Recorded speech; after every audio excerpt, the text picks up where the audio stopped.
Hi, this is Derek Sieber with Schenko Roofing. I'm here at the Carol May residence. The date is August 27th, Wednesday at 2:41 p.m.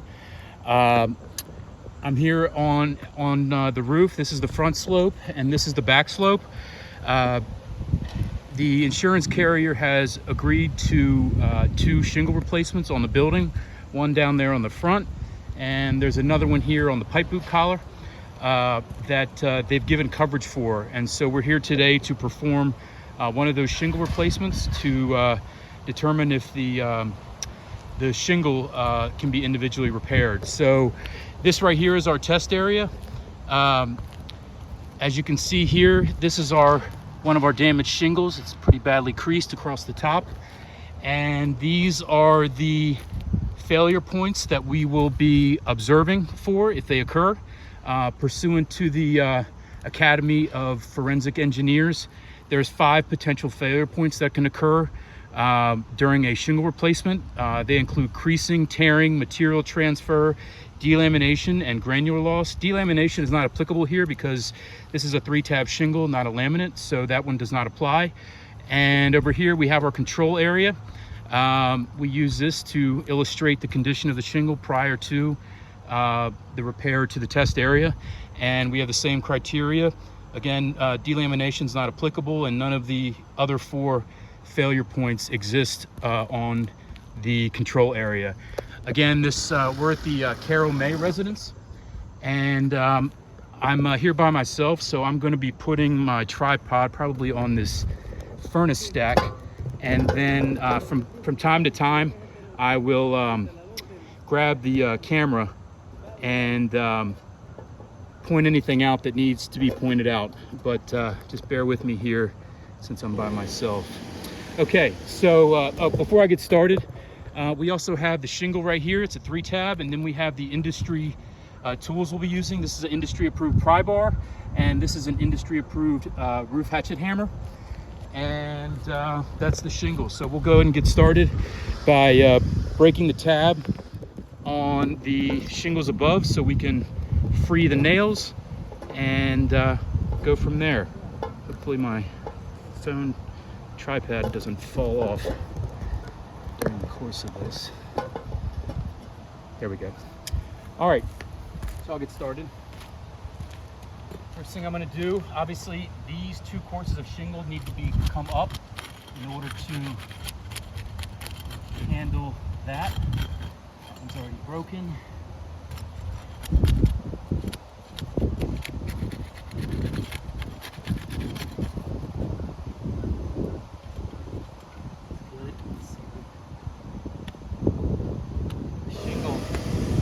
Right here, so it ends right here and begins right here. So we're going to break the tabs here.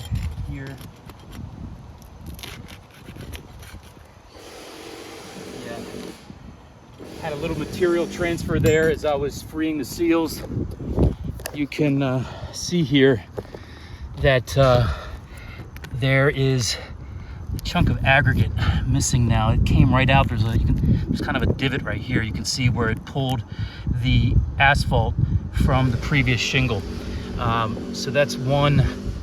That would be an example of one failure where the material transfer from the shingle got pulled away. It's right here on the underside of this, right here. So I'll point out that later, but there's that so far. I'll keep going.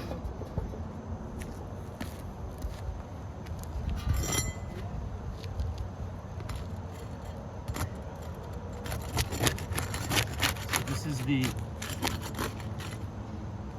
shingle we're going to be replacing.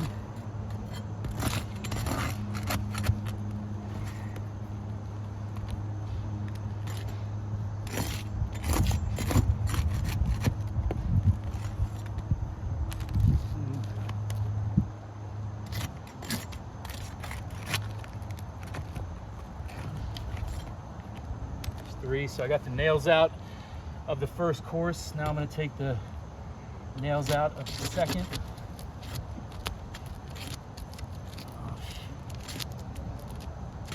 Yeah, I just felt, yeah. This happens a lot when the shingles are, the adhesive is still kind of healthy, is that you get a lot of material transfer from the shingle beneath. So what happened here is, you can see right here, there's a lot of fiberglass on the adhesive. I'm sorry, right there. There's a lot of fiberglass on the adhesive. That's from this big chunk of aggregate right here, pulling up and attaching to this right here. That right there is material transfer. You can see the big chunk of aggregate that it pulled with it and the cavity that it came from. So what that means is these shingles right here, again, this is our replacement shingle here. We're on the one above and then the second above. I need to get these out to free the last nail. And right now, this shingle will never properly reseal to the existing shingles because of this material transfer that has occurred on this shingle. So I'll keep going, and then we'll get this shingle replaced and see what we have at its conclusion. Forgive me, trying to make sure my tripod doesn't fall off the roof and put a premature ending to this repair video. All right, so again, more material transfer there. I'm gonna get the rest of this out. You can see I'm being very gingerly. I'm not being rough or aggressive or overly zealous with trying to get it. Yeah, there's more material transfer right there.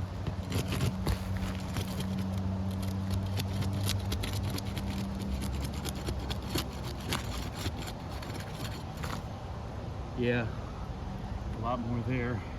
So let's get the nail out. So we got to get this nail right here.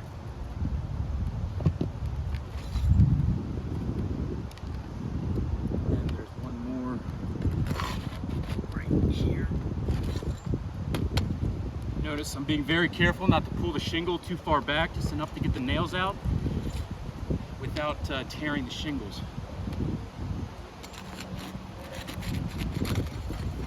Yeah, more material transfer basically on all these shingles. It's a big chunk right here. I'll show that in a second. Let me get this nail out. So,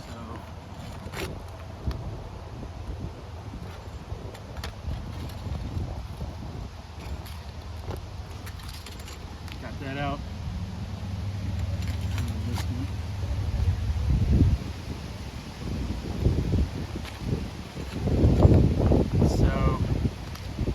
Should free up the shingle. Not quite yet. So there's this one.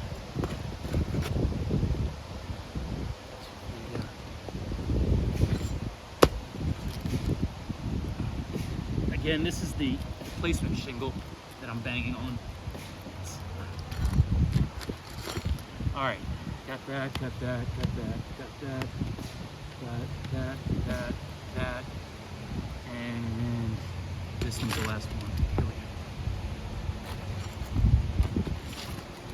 go. All right, that should free up the shingle. All right, so let's take a look at what we have.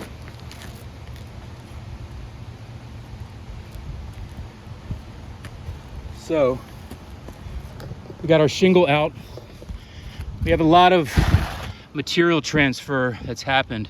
Like here, for example, a big chunk of aggregates pulled away. Here, you can see what pulled away. When I look under, well, this is the second row of shingles, but you can see right there, that right there, that's not from this shingle, that's from this shingle. The adhesive is still so strong that it pulls a big chunk of the shingle below out from under it. So that's material transfer. You can see the divot that it's pulled away. It's happened on all these shingles. You can see right here, and you can see a big chunk right there that came off right there. So yeah, like I said before, none of these tabs, none of these shingles are gonna reseal to the replacement shingle we're about to put in its place. So probably after a couple of storms, a couple of days of high wind, these shingles are gonna start to crease and blow off. So this is so far this appears to be a failed repair test. All of this is mat transfer, and we haven't even put the shingle back in yet, or the nails. So I'll continue with that.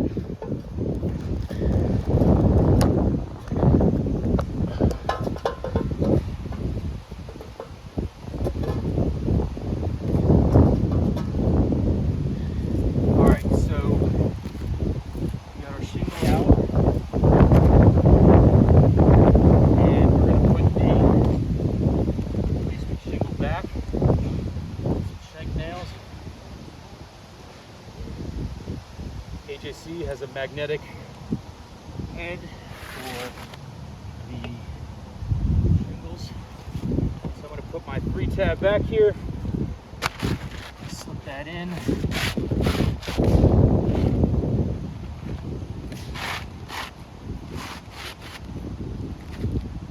Oh, wait a minute. Wait a minute. This is a discontinued shingle. Did I forget to measure the exposure on this thing? Yeah. So I just realized that this is a discontinued shingle.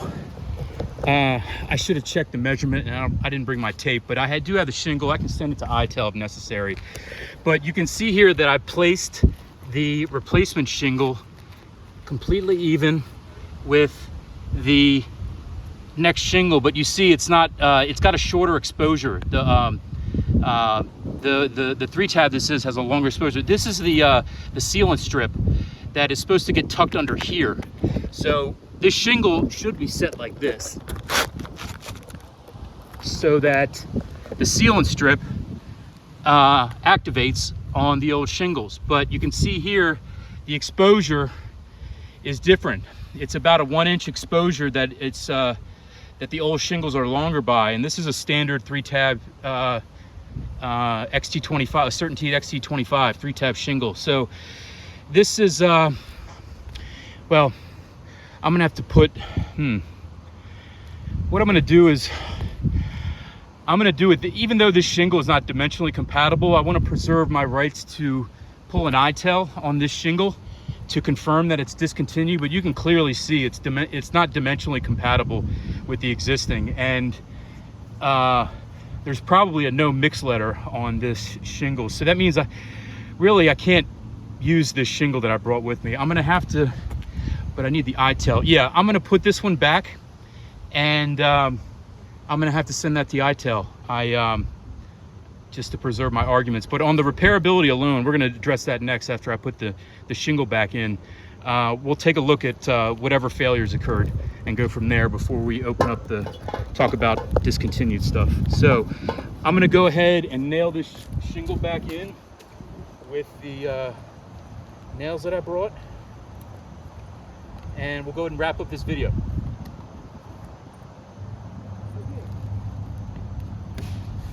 So I'm going to put one at the top here. You'll notice I'm not pulling the shingle any further back. That's why we have this head on here, because it prevents you from pushing the shingle further. Keep in mind though, you do have to drive the nail perpendicular into the shingle. You can't drive at it on a side angle or anything. So this hammer allows for the minimum pushback on the shingle that's allowed to get the nail in the strike zone.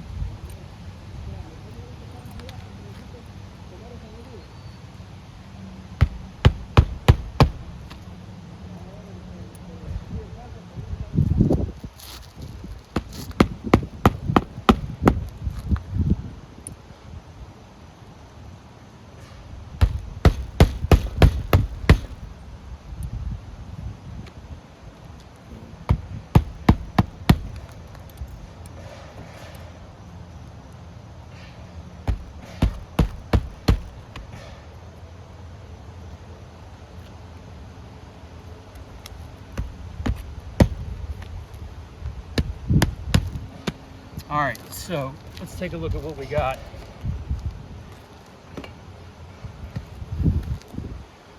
So as I pointed out before, a lot of material material transfer on all these shingles. I showed you the divots from the underlying shingles. The other thing is there's a lot of material loss. You'll see that when I scrape my hands like this, granulars just wash right off of this thing. They're just coming right off. Whereas when I do that, over on the control area, you'll notice that no granulars come off. There's no areas that are just sweeping right off like they are on this area. So I didn't see any. We have a little bit of tiny creasing that's happened right here. It's not much, but it's a little bit. This shingle's pretty old, so you can see right here where there was some creasing. And again, you have all the material transfers. So by my look, I say you've failed 3 of the 5. So we have creasing, no tearing because I was gentle. There was material transfer, and there was granular loss. So that's 3 out of 5. That's definitely a big FAIL fail. This definitely failed repairability. For every shingle we replace, we end up breaking or damaging 2 in the process. So if you have any questions, you can call me at 202-302-1990. You can see a lot of the old markings from the adjuster meeting that happened. This is his markings. But in any event, if you have any questions, you can give me a call. I'll be sending this off, and hopefully we can get a revision on the coverage. Thank you.